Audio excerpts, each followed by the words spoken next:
அன்பான மிதுன ராசி நேயர்களே, உங்கள் வாழ்க்கையில் இனி வரக்கூடிய நாட்கள் எந்த மாதிரியான மாற்றங்களை எல்லாம் கொண்டு வரப்போகுது, உங்களுடைய குடும்ப வாழ்க்கை, தொழில், பணவரவு, திருமணம், காதல், படிப்பு, உடல்நலம் மற்றும் மனநிலை எப்படி இருக்கும், கிரகங்களினுடைய பார்வை மற்றும் இயக்கம் உங்கள் வாழ்க்கையில் எந்த மாதிரியான பலன்களை எல்லாம் கொடுக்க போகுது, உங்களுக்கு இதுவெல்லாம் சாதகமாக இருக்கா இல்லை கவனமாக இருக்கணுமா அப்படிங்கிற எல்லா கேள்விகளுக்கும் தெளிவான பதில்களை தெரிஞ்சுக்க இந்த வீடியோவை முழுசாக பாருங்கள்.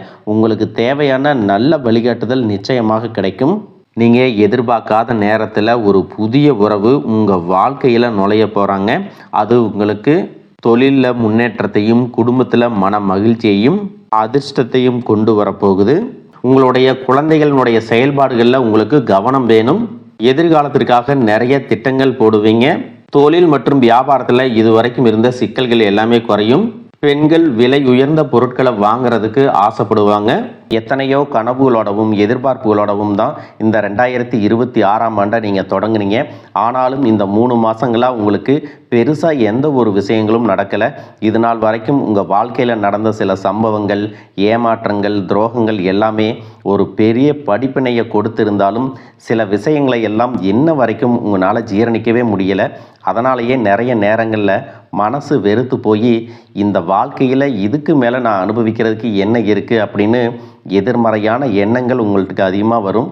மற்றவங்களுக்காக நான் அனுபவித்ததெல்லாம் போதும், இதுக்கப்புறமாவது எனக்கு பிடிச்ச மாதிரி வாழ்க்கை அமையுமா அப்படிங்கிற ஒரு கேள்விக்குறியோடு தான் நீங்கள் நின்றுட்டுருக்கிறீங்க. எவ்வளோ கஷ்டப்பட்டதுக்கு அப்புறமும் ஒரு லட்சியத்தோடு நீங்கள் செய்யக்கூடிய ஒவ்வொரு விஷயத்தை கெடுக்கிறதுக்கும், உங்களுடைய முன்னேற்றத்தை தடுக்கிறதுக்கும், உங்களை அவமானப்படுத்துறதுக்கும் இங்கே நிறைய பேர் கூடவே இருந்துட்டு முயற்சி பண்ணிட்டு தான் இருக்காங்க. ஆனாலும் அவங்களுடைய சதிகளையும் சூழ்ச்சிகளையெல்லாம் தாண்டி இப்போ வரைக்கும் ஓரளவுக்கு நீங்கள் நல்லா இருக்கீங்க அப்படின்னா உங்ககிட்ட இருக்கக்கூடிய நல்ல எண்ணங்களும் கடவுள் பக்தியும் இது வரைக்கும் நீங்கள் செஞ்ச தர்ம காரியங்களும் தான் உங்களை காப்பாற்றிட்டு இருக்கு. இதுக்கு முன்னாடி நல்ல நண்பர்களாக இருந்திருப்பாங்க, நல்ல உறவுகளாக இருந்திருப்பாங்க. அவங்களே தன்னோட சுயநலத்துக்காக துரோகங்களை எல்லாம் செஞ்சு உங்களுடைய வாழ்க்கையை கெடுக்கணும் அப்படின்னு நினைக்கும்போது இந்த உலகத்தில் யார் நல்லவங்க யார் கெட்டவங்க, யாரை நம்புறது அப்படிங்கிறது தெரியாமல் தான் நீங்கள் புலம்பிகிட்ருக்கீங்க. ஒரு வகையில் இந்த மாதிரி விஷயங்கள் உங்களுக்கு கஷ்டத்தை கொடுத்தாலும் இப்போவாவது இவங்க நம்ம மேலே எவ்வளவு பொறாமையோடவும் வன்மத்தோடவும் இருக்கிறாங்க அப்படிங்கிறத ஓரளவுக்கு நீங்கள் புரிஞ்சிருப்பீங்க. இது எல்லாமே தெரிஞ்சும் கூட நீங்கள் என்னமோ பண்ணுங்க, எத்தனையோ நல்லது செஞ்ச எனக்கு மனசாட்சிக்கு விரோதமாக தப்பு செய்கிறீங்க அப்படின்னா அந்த கடவுள் உங்களுக்கு நிச்சயமாக மிகப்பெரிய தண்டனையை கொடுப்பார் அப்படின்னு தான் கடவுள்கிட்ட உங்களுடைய வேண்டுதலையெல்லாம் வச்சுட்டு கடந்து போயிட்டுருக்கீங்க. இப்போ இருக்கக்கூடிய சூழ்நிலையில் தான் உண்டு தாம் வேலை உண்டு அப்படின்னு தான் இருக்கிறீங்க. இருந்தாலும் உங்களுடைய கஷ்டத்தையும் கண்ணீரையும் மற்றவங்களுக்கு தெரியாத மாதிரி தான் பார்த்துட்ருக்கிறீங்க. உங்களுடைய வாழ்க்கை உங்களை எப்படி புரட்டி போட்டாலும் முடக்கி வச்சாலும் நீங்கள் எப்பவும் போல் சாதாரணமாக இருக்கிறதுனால உங்களை சுற்றி இருக்கிறவங்க எல்லாருமே இவங்களுக்கு என்னப்பா ஜாலியான வாழ்க்கை வாழ்கிறாங்க, இவங்ககிட்ட என்ன குறை அப்படின்னு சொல்லுவாங்க.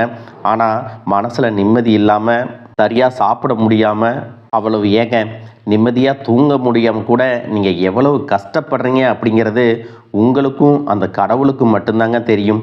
இந்த மாதிரி உங்கள் வாழ்க்கையில் திடீர்னு ஒரு பிரச்சனை, உடம்பு சரியில்லை, ஹாஸ்பிட்டலில் பெருசாக செலவு வந்துருச்சு, குடும்பத்தில் அவசர தேவைக்கு பணம் பத்தலை, பிஸ்னஸில் லாஸ் ஆயிடுச்சு அப்படின்னு உங்கள் வாழ்க்கை முடங்கிருச்சுன்னா கூட நின்று உங்களுக்கு உதவி செய்கிறதுக்கோ ஆறுதலாக 4 வார்த்தை பேசுகிறதுக்கோ அவ்வளவு ஏங்க திரும்பி பார்க்கக்கூட உண்மையான ஆள் கிடையாது. ஆனால் நீங்களாவே ஏதோ தட்டு மாதிரி எந்திரிச்சு நிற்கிறப்போ உங்களை குறை சொல்கிறதுக்குன்னே நிறைய பேர் தேடி வருவாங்க. உங்கள் சொந்தக்காரங்க தெரிஞ்சவங்க அப்படின்னு எல்லாரும் தேவைக்கு மட்டும்தான் உங்களை பயன்படுத்திக்கிறாங்க. இதையெல்லாம் தெரிஞ்சதுக்கு அப்புறமும் மறுபடியும் அவங்களுக்கெல்லாம் உதவி செஞ்சு ஏமாறக்கூடியவங்களாக தான் நீங்கள் இருக்கீங்க. இந்த வாழ்க்கையில் எப்படியாவது முன்னேறிடணும் அப்படிங்கிறதுக்காக தினம் கஷ்டப்பட்டு உழைக்கிறீங்க. இது நாள் வரைக்கும் என்னுடைய மனசாட்சிக்கு தெரிஞ்சு நான் யாருக்கும் எந்த கெடுதலையும் கஷ்டத்தையோ துன்பத்தையோ கொடுத்ததில்லை. எனக்கு மட்டும் ஏன் இந்த வாழ்க்கையில் இப்படி நடக்குது அப்படின்னு ஆதங்கப்படுறது உண்மைதாங்க. என்ன இருந்தாலும் உங்களுக்கு இவ்வளவு கஷ்டங்கள் ஆகாது. இந்த மாதிரி பிரச்சனைகள் உங்கள் வாழ்க்கையில் வரும். கொஞ்ச நாளுக்கு அப்புறம் அது போயிடும். நிறைய நேரங்களில் பார்த்தீங்கன்னா உங்களால் எந்த பிரச்சனைகளும் வராது. ஆனால் உங்களை சுற்றி இருக்கிறவங்க மூலம் தான் உங்களுக்கு நிறைய பிரச்சனைகள் வருது அப்படிங்கிறத இப்போவாவது கொஞ்சம் புரிஞ்சிருப்பீங்க. இவ்வளவு நடந்ததுக்கப்புறம் இனி என் வாழ்க்கை மாறுமா அப்படின்னு நீங்கள் கேட்குற கேள்விகளுக்கெல்லாம் பதிலாக தாங்க இனி வரக்கூடிய கிரக நிலைகள் மற்றும் அதன் இயக்கத்தின் காரணமாக உங்களுக்கு நல்ல பலன்கள் எல்லாமே கிடைக்க போகுதுங்க. முதலாவதாக மீன ராசியில் இருக்கக்கூடிய சனி பகவான் உங்களுக்கு ஆரம்பத்தில் சில தடைகளை கொடுத்திருந்தாலும் இந்த வருடத்தின் இறுதிக்குள்ள உங்களுக்கு நல்ல பலன்களை எல்லாம் கொடுக்க போகிறாரு. தடைகளை எல்லாம் விலக்க போகிறாரு. இதன் மூலமாக பொருளாதார ரீதியாக உங்களுக்கு நல்ல முன்னேற்றம் அப்படிங்கிறது விரைவிலேயே ஏற்பட போகுது. அடுத்ததாக பார்த்தீங்கன்னா சுக்கிர பெயர்ச்சி. மேச ராசியில் இருக்கக்கூடிய சுக்கிரன் ஆரம்பத்தில் சூரியனோட சேர்ந்து சுக்கிர ஆதித்ய யோகத்தையும் கொடுக்க போகிறாங்க. இதன் மூலமாக உங்களுக்கு நல்ல வேலை வாய்ப்பு, அதில் பதவி உயர்வு மற்றும் அதிகாரம் செலுத்தக்கூடியவர்களுடைய நட்பு உங்களுக்கு கிடைக்கும். நீங்கள் செல்வத்தை சேர்க்கணும் அப்படிங்கிறதுக்காகவே நகைகளுடைய விலை குறையும். புதிதாக வீடு, வாகனங்கள் எல்லாமே வாங்குவீங்க. ஆரம்பத்தில் பொருளாதாரத்தில் ஏற்ற இறக்கங்கள் இருந்தாலும் இந்த வருடம் முடியும் பொழுது குறிப்பிட்ட அளவுக்கு நீங்கள் சொத்து சேர்த்து வச்சுருப்பீங்க. ஜூன் மாதத்தில் குரு பகவான் மிதுன ராசியிலிருந்து தன்னுடைய உச்ச ராசியான கடக ராசிக்கு போகும் பொழுது கஜகேசரி யோகமும் உண்டாக போகுது. இந்த நேரத்தில் உங்கள் நிதி நிலைமை ரொம்பவே முன்னேற்றமாக இருக்கும். குழந்தை பாக்கியம் இல்லை அப்படின்னு கவலைப்பட்டு இருந்தவங்களுக்கு நிச்சயமாக குழந்தை பாக்கியம் உருவாகும். அவங்களுடைய உடல் நலனில் எவ்வளவு பிரச்சனைகள் இருந்தாலும் அதையெல்லாம் சரி செஞ்சு இந்த பாக்கியத்தை அடைய போகிறாங்க. அவங்க குடும்பத்திலையும் மனதிலும் மிகப்பெரிய மகிழ்ச்சி நிரந்தரமாக இருக்க போகுது. படிக்கக்கூடிய மாணவர்களுக்கும் கல்வி ரொம்பவே சிறப்பாக இருக்க போகுது. அடுத்ததான் நவம்பர் மாதத்தில் ஏற்படக்கூடிய ராகு கேது பெயர்ச்சியில் குடும்பம் மற்றும் தொழிலில் திடீர் மாற்றங்களும் திருப்பங்களும் ஏற்பட போகுது. நீண்ட நாளாக நிறைய பேர் உடல்நலம் சார்ந்த பிரச்சனைகளில் முடங்கி கிடந்திருப்பாங்க. நடக்கிறதுக்கே ரொம்ப சிரமப்பட்டிருந்திருப்பாங்க. அந்த பிரச்சனை எல்லாமே முழுவதுமாக நிவர்த்தியாக போகுது. கடந்த காலகட்டங்களில் உங்களுக்கு நல்லதொரு வேலை கிடைச்சிருக்காது. குடும்ப கஷ்டத்திற்காக குறைவான சம்பளத்தில் பிடிக்காத வேலையை செஞ்சுட்டு இருந்திருப்பீங்க. உங்களை பொறுத்த வரைக்கும் பிஇ படிச்சிருப்பீங்க, டிகிரி படிச்சிருப்பீங்க. சில பேர் தன்னுடைய கல்வி தகுதிக்கு சரியான வேலை கிடைக்கல அப்படின்னு ரொம்பவே ஆதங்கப்பட்டு இருந்திருப்பீங்க. வரக்கூடிய நாட்களில் நீங்கள் சரியான முயற்சிகளை எடுத்தீங்க அப்படின்னா அரசாங்க வேலைக்கு நீங்கள் முயற்சி பண்ணாலும் உங்களுக்கு அரசாங்க வேலை கிடைக்கும். பேங்க் வேலையோ, ஐடி கம்பெனியோ, அது தனியார் நிறுவனங்களோ உங்களுக்கு மனசுக்கு பிடிச்ச மாதிரி நல்ல வருமானத்தோடு வேலை கிடைக்கக்கூடிய சூழ்நிலையும் இருக்குது. மேலும் கணவன் மனைவிகளில் பார்த்தீங்கன்னா நல்ல அந்யோன்யம் இருக்க போகுது. இது வரைக்கும் இருந்த மன கஷ்டங்கள் எல்லாம் நீங்கி ஒற்றுமையோடு இருக்க போகிறாங்க. சொத்து மற்றும் பல பிரச்சனைகள் காரணமாக நீதிமன்றத்தில் ஏதாவது வழக்குகள் இருக்குது அப்படின்னா கூட அதுவெல்லாம் உங்களுக்கு சாதகமாக வரும். அதிலும் சொத்து விஷயத்தில் சனி பகவானுடைய பார்வை உங்களுக்கு நேரடியாக இருக்கிறதுனால சில தடைகளை கடந்து வரும் பொழுது உங்களுக்கு அந்த சொத்தானது நிச்சயமாக கிடைக்கும். அரசியல்வாதிகளை பொறுத்த வரைக்கும் புதிய பதவிகள் எல்லாமே தானாக கிடைக்கும். தேர்தலில் போட்டியிட்டு ஜெயிக்கக்கூடிய வாய்ப்புகளும் இருக்குது. இது வரைக்கும் நீங்கள் வேலை செஞ்சுட்டு இருக்கக்கூடிய இடத்துல சரியான ஒத்துழைப்பு இருந்திருக்காது. முழு ஈடுபாட்டோட வேலை செய்ய முடியாத அளவுக்கு சில பிரச்சனைகள் எல்லாமே இருந்திருக்கும். இனி வரக்கூடிய காலங்களில் உடன் வேலை செய்கிறவங்க மூலமாக உங்களுக்கு நல்ல ஆதரவு கிடைக்கும். சந்தோஷமாக அந்த வேலையை செய்வீங்க. வேலையில் உங்களுக்கு பண பலன்கள் ஏதாவது வராமல் இருந்துச்சுன்னா அந்த பண பலன்கள் எல்லாமே உங்களுக்கு வெகு சீக்கிரத்தில் கிடைக்கும். அரசு வேலையில் இருக்கக்கூடியவங்க சட்டத்திற்கு புறம்பாக எந்த ஒரு காரியத்திலையும் ஈடுபடாமல் நேர்மையாக நடந்து கொள்வது நல்லது. பொது வாழ்க்கையில் இருக்கிறவங்களுக்கு நீங்கள் எதிர்பார்த்ததை விட மிகப்பெரிய நிலையை அடைய போகிறீங்க. தொழிலில் தடைகள் ஏதாவது இருந்துச்சுன்னா அந்த தடைகள் எல்லாம் விலகிறது மட்டும் இல்லாமல் புதிய கிளைகளையும் தொடங்குவீங்க. உங்களுடைய உற்பத்தி அதிகரிக்கும். தொழிலை விரிவு செய்வீங்க. வரக்கூடிய நாட்களில் உங்களுக்கு விற்பனையும் அதிகமாகும். ஏற்றுமதி இறக்குமதியில் எல்லாம் உங்களுக்கு நல்ல லாபம் கிடைக்கும். நீங்கள் செய்யக்கூடியது சின்ன தொழிலோ பெரிய தொழிலோ அதுவெல்லாம் உங்களுக்கு நல்ல வளர்ச்சியை கொடுக்கும் அப்படிங்கிறத நீங்கள் ஞாபகம் வச்சுக்கோங்க. இனி வரக்கூடிய காலங்கள் எல்லாமே உங்களுடைய கனவுகளை நிஜமாக்கக்கூடிய நாட்களாக இருக்க போகுது. குடும்பத்தில் முன்னேற்றமும் பொருளாதாரமும் கிடைக்கும் பொழுது உங்களுடைய சுய ஒழுக்கத்தில் நீங்கள் ரொம்பவே கவனமாக இருக்கணும். பேசக்கூடிய வார்த்தைகள், பழகக்கூடிய நபர்கள் எல்லார்கிட்டையும் எந்த ஒரு இடத்துலையும் தான் அப்படிங்கிற கர்வத்தை மட்டும் நீங்கள் வச்சுக்கக்கூடாது. மற்றவர்களை குறையாக பேசுகிறதோ, மட்டம் தட்டி பேசுகிறதோ, அதை காயப்படுத்துகிற மாதிரி பொது இடங்களில் பேசிடக்கூடாது.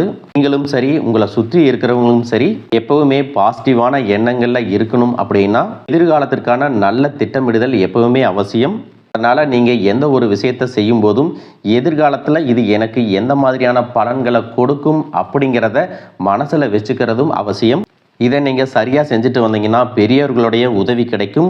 உறவுகளில் இருந்த சண்டை சச்சரவுகள் முழுவதுமாகவே விலகும். புதிய நண்பர்களும் உங்களுக்கு உதவி செய்வாங்க. தொழிலில் ஏற்பட்ட நெருக்கடிகள் விலகும். பொருளாதார ரீதியாக நலிவடைந்த நிறுவனங்கள் மீண்டும் முன்னேற போகுது.